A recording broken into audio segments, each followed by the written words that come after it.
Welcome back, Kerbalots. Today we're going to launch a infrared satellite. We're going to put it into solar orbit for the first time. So I'm showing you here a view of something that we haven't actually done yet, which is an aeroshell. Okay, so in real life you have a standard fairing that you just tend to place on top, and you have the two pieces come together and call it a clamshell. So we'll put clamshell on two sides, ejection force. That looks pretty decent. Okay, so it's something like this, but you know, Kerbal Space Program, obviously you can piece them together individually for each mission, and it's no extra expense, although that's not how it is in reality. In reality, these clamshells are quite expensive. So this is basically the same spacecraft that we launched before, except for it has infrared telescope, it has... I'm going to take this off. Our atmosphere sensor. It only works when you're inside an atmosphere, and where we're going, there is no atmospheres. Okay, how are we doing delta V wise? Yeah, this looks pretty good. So we'll go ahead and launch this.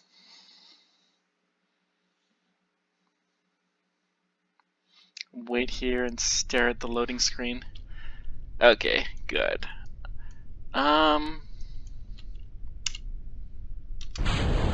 No reason to wait. So, look at that shadow. All kinds of weird shadow effects because of Unity shadows aren't always, well, it's difficult to do shadows for graphics engines in an efficient way, but still pretty cool. So, we have this aeroshell. We're actually going to deploy it in a new stage, right about here. We still have the ability to deorbit this rocket, although I don't think we actually will.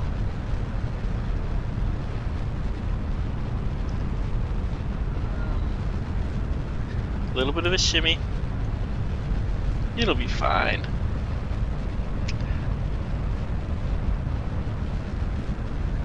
Actually, quite a bit of a shake.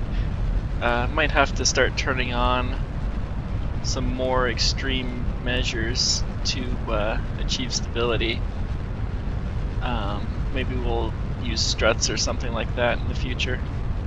Struts are basically lines used to connect things from point A to point B, and they can improve the structural strength of something, especially something really awkward like this. You could tie a line from one of these side booster rockets to the top.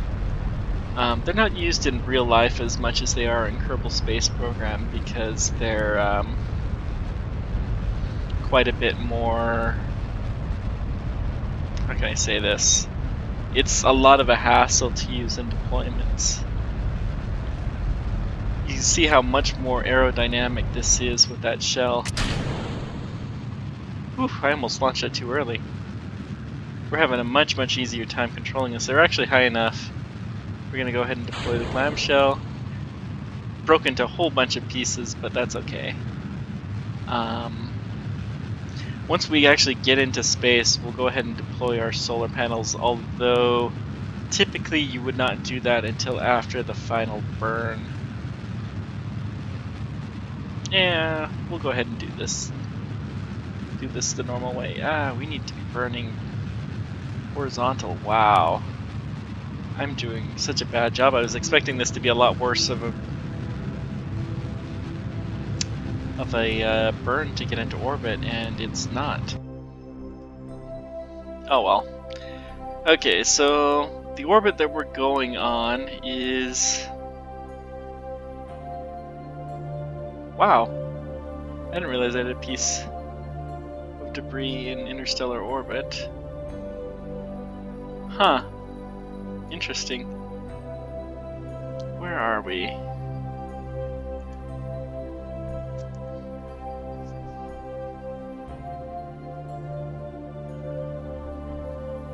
Designated orbit around the sun.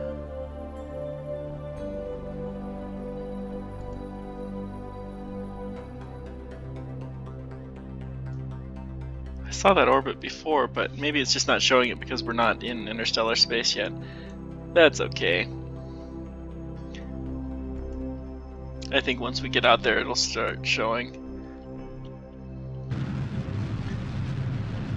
Keep burning.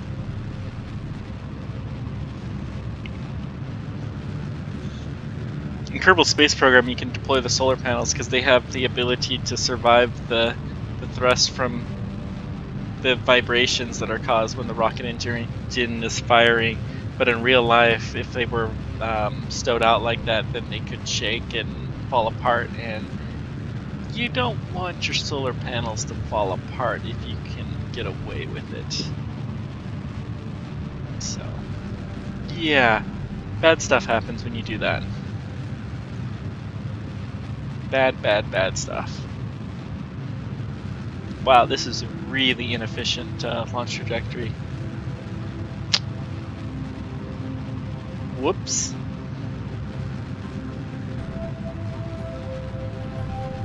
It's okay. It'll be alright.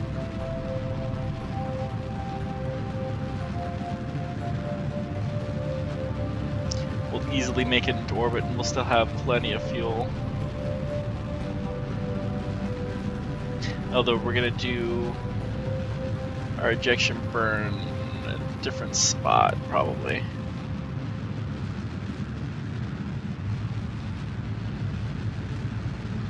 Okay. Now, let's see here. We're going the satellite orbit, you can't see it, but it's somewhere between Eve and Kerbin. So we're going to want to leave, similar to like leaving the moon, we're going to want to leave so that we're going in this direction. Okay. Before we do that, oh no, we'll wait. So we're going in that direction. Okay, you can barely see the line. Oh, this isn't going to be too bad.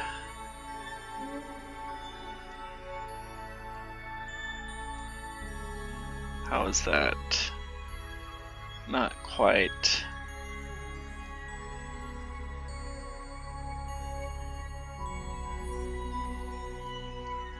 A little bit less. That'll do. Okay.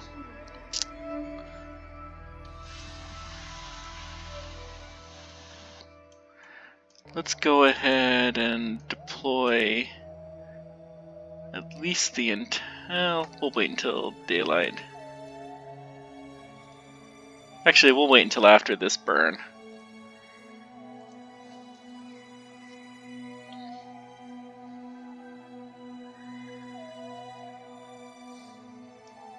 Still need to figure out a way to do those temperature missions. I'm thinking I'm going to do a space plane to do those, but I haven't figured out quite how I want to do that. Oops.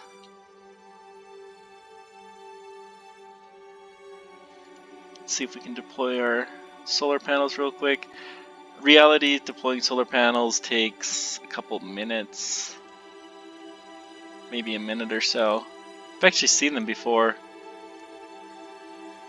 Some solar panels are only intended to function in 0G, so you have to have these special test rigs, but it can sometimes save money to have slightly more robust ones that can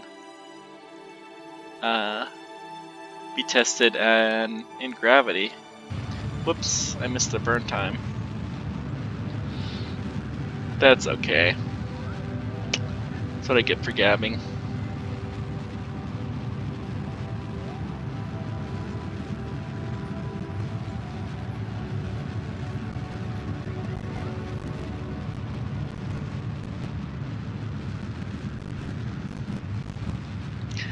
We'll be fairly close.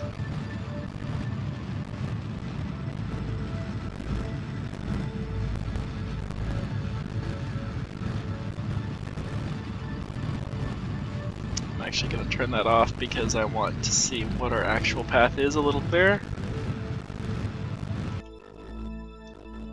And that will do. Alrighty then. Let's head out to deep space. Bye, Kerbin. Hopefully we can still talk.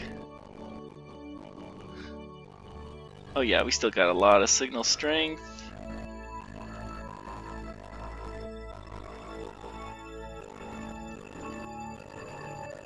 Actually, let's warp till...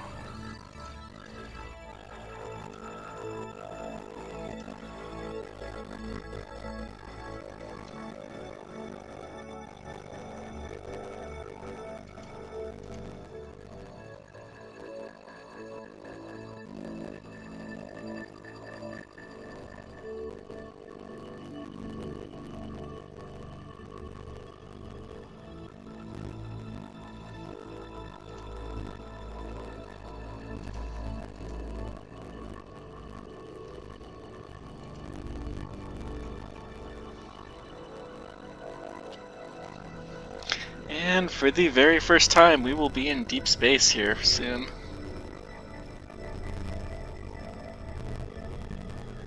Bye bye, Kerbin.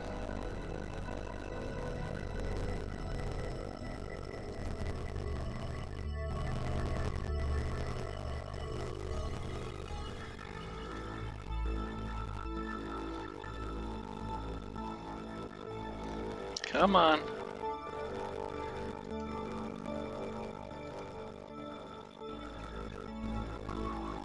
I think we're...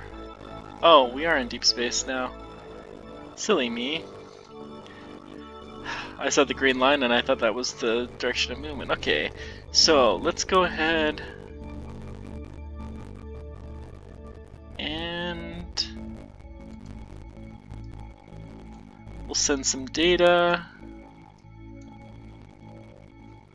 Cool. We'll take some temperature readings.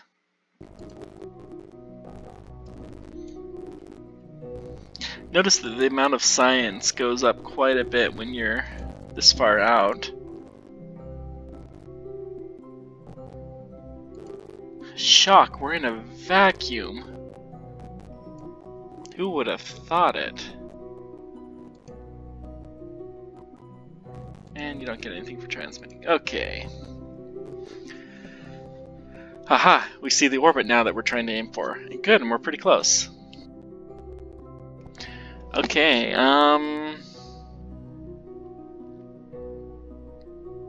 perfect. Well, let's just head out to perigee. Hopefully we can continue to maintain our strength.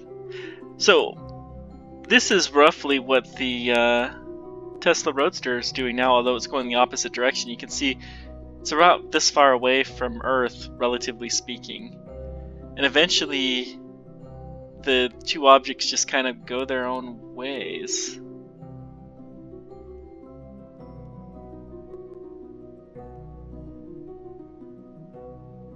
Oh, whoops. I'm focusing on the wrong object. My bad.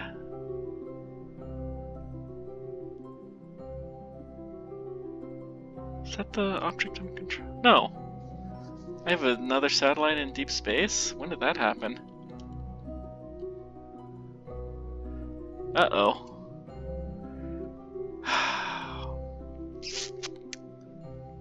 I was afraid of this. We lost our signal.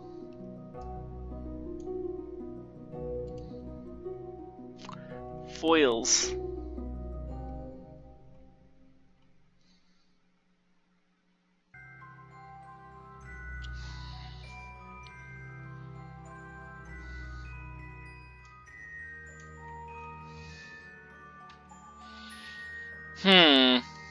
Okay.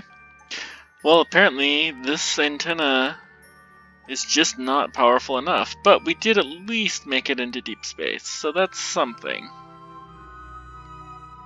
Now, a manned mission wouldn't have the same issues.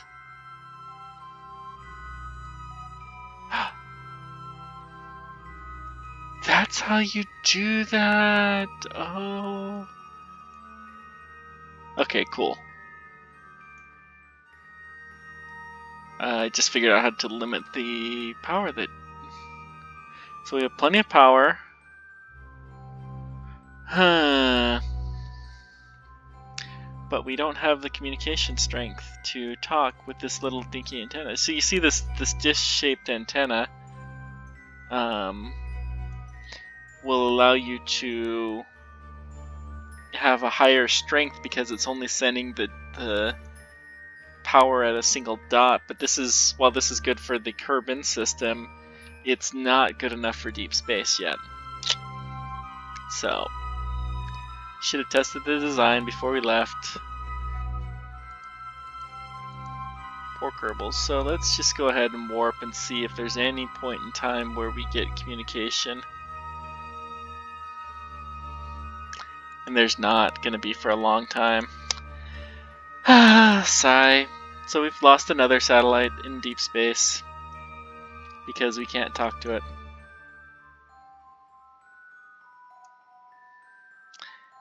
One of these days we're going to have to test that out. Pity. Okay, well, not a whole lot that can be done for now. But this is how you do a deep space mission. So this, very much like Elon Musk's Tesla Roadster, is in deep space and has no way to talk to Earth. This thing does have power, but it doesn't have the antenna. So let me just show you this real quick. It's actually not too dissimilar, although obviously there's a car on the top as opposed to a space telescope. There's also no solar panels. But you see, we have these solar panels that would be required. You'd have to deploy some kind of a foldable solar panels. You'd have to have some kind of a attitude control like we have with this thing. You have to have some kind of a controlling unit. You would have to have a pretty high gain antenna that could be pointed accurately. All of which would be required in order to keep the Starlink video continuing. And that's why we don't have that anymore. Oh, that's a bummer. Can I do this? Aha! I can at least do that. Okay, so it's not a complete waste. So I'm logging some telescope observations. Yeah. So hopefully we can track some asteroids with this, and then when we get a chance to do a data dump, then hopefully we can do this. I'm assuming that this works because you can send a command sometimes to a satellite, but you can't receive the signals back. So you're able to send simple commands, you just can't get the telemetry back to do anything more complex. Other than these very, very simple commands. I call it safe mode or other various names. Okay, well, I guess this is going to be a short episode. Thank you much for joining me. Let me know if you have any questions. Send in some comments. I'd love to hear what you guys have to say, and hopefully next time we can maybe we'll try this mission again with a little bit better of an antenna, and it'll work better. Knock on wood. But thanks for joining me, and we'll see you next time.